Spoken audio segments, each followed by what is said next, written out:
আসসালামু আলাইকুম রহমতুল্লাহ।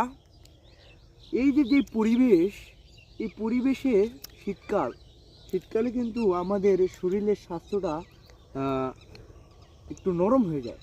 তো আমাদের শরীরটাকে সতেজ রাখার জন্য আমাদেরকে অরিজিনাল খাদ্য খেতে হবে।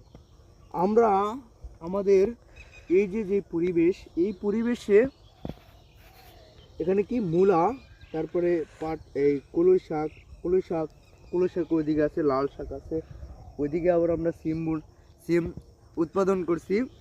কিন্তু আমি এখন আপনাদেরকে যেটা দেখাবো সেটা হচ্ছে একটি দেশি মূলা। এখানে কোনো সার কিচ্ছু ব্যবহার করা হয়নি, আলহামদুলিল্লাহ আমরা ব্যবহার করিনি।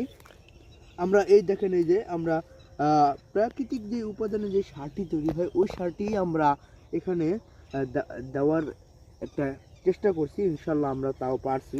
তো আমি এখন আপনাদেরকে আমার একটি মূলা উঠিয়ে দেখাবো। মাশাল্লাহ, আলহামদুলিল্লাহ, আলহামদুলিল্লাহ, আল্লাহ কি কুদরত ভাই আমার। একটি মূলা এটা মাটিতে কিভাবে হয় এটা ভাবা যায়, আল্লাহর কি কুদরত। মাশাল্লাহ, সুবহানাল্লাহ, জাযাকাল্লাহ খাইরান।